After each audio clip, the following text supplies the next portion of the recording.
Alright, so with this video I'm going to give you some instructions and tips on how to complete Assignment 3.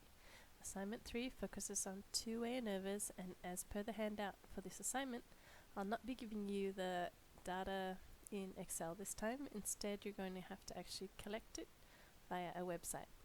The website you need to navigate to is listed on the page here, and it's also in your handout for this assignment. So first, let's make sure you understand how to collect the data. You can see on the screen there are two experimental chambers, and within each chamber are 3 pots. Up the top here, you've got bags of corn as well as jars of a pest called the European corn borer, which we'll be referring to as ECB. In this experiment, we're going to see how different types of corn and different levels of ECB affect the average yield of corn. So the first thing you need to do is to drag one of the varieties of corn into one of the chambers, like here. Next, you drag a level of ECB, although do note that one of the levels of ECB we're testing is none, so you won't have to do this in every case. So drag one of those jars into the chamber as well. You can see once we've got the corn and set the ECB, the relevant info for the chamber is displayed at the top of the chamber. We then do the same for the second chamber, and you can see the information is also displayed at the top.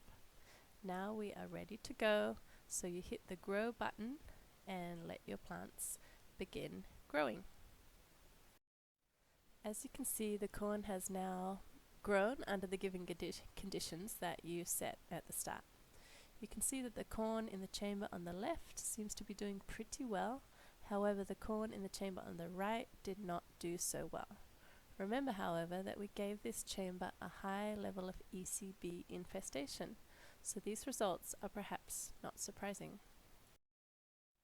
The next thing you do is to pull the corn ears from each plant down into the dish below. And you're going to do that for each of the plants, so you're going to have 6 full dishes at the bottom. You then take each of the plates to the scale, and you can see when you do this, you'll actually see a value for the weight appearing on the scale. I'm going to talk about recording the information in the next slide, but do note that once you've made all 6 measurements for the given setup, you simply hit the reset button, and then you're able to run a new set of samples. Okay, now let's talk about recording the data. We're doing a two-way ANOVA, so we know that we will have 2 factors and 1 response variable.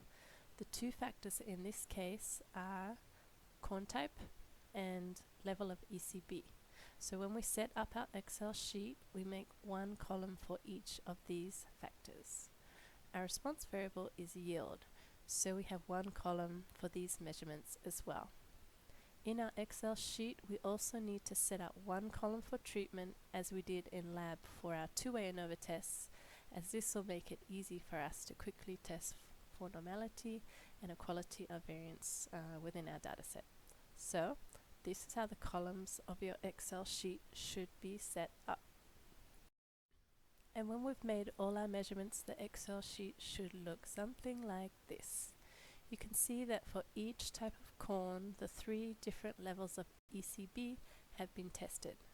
For each combination of type of corn and level of ECB, there are 3 measurements, as this was the number of pots within each of the chambers. In total, there are 36 lines of data, as there are 4 types of corn, 3 ECB levels, and 3 samples for each combination. So 4 times 3 times 3 equals 36. You'll also see in the treatment column that I added a unique letter for every different combination of corn type and ECB level. There are 12 combinations in total, so 12 different letters appear in this column. Once your data is ready, you should know what to do. Save it as a CSV file, read it into R, and attach the dataset. Test for normality and for equality of variance, as we did in the lab last week, when we had data sets of peas and vetiver grass. Then go ahead and run a two-way ANOVA. A few notes on the questions you've been asked in the assignment. For question 1, you'll need to list 3 different null hypotheses. The first will be related to factor 1, for example, type of corn.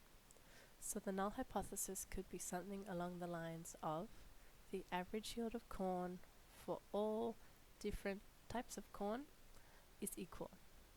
The second null hypothesis would use the same structure but for factor 2 instead. So you'll be talking about ECB levels in this case. Null hypothesis 3 relates to the interaction, so should be something like the average yield of corn is equal for all combinations of different types of corn and different levels of ECB infestation. Question 2 asks about alternative hypotheses, so these will simply be the mirror of the 3 null hypotheses that we just talked about.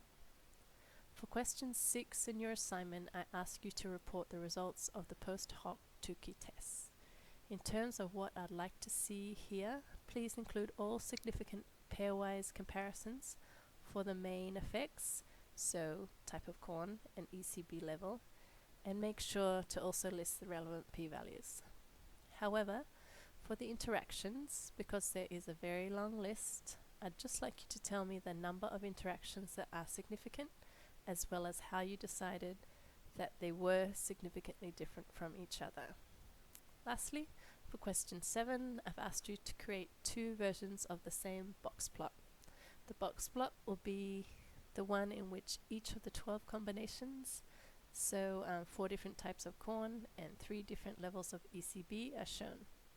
In the first version of the box plot, I want to see each corn type being color-coded, and in the second version, I want to see each ECB level being color-coded. Now, if you just do the basic box plot to show the interactions, you're going to get something that looks like this. Now, it is correctly showing that there are 12 combinations or 12 interactions. However, there are a couple of problems. First of all, we're not seeing all the labels for each of the box plots along the x-axis there. Secondly, there are actually no labels for the y and x axes. And thirdly, there are no colors. So please make sure you navigate to the page I list in the assignment sheet that will give you some tricks and clues in how to make the necessary changes. I also posted a message on Moodle yesterday which gave you some code that should be helpful for coming up with these box plots. When you do make the necessary changes for the first version of the box plot, you should get something that looks like this.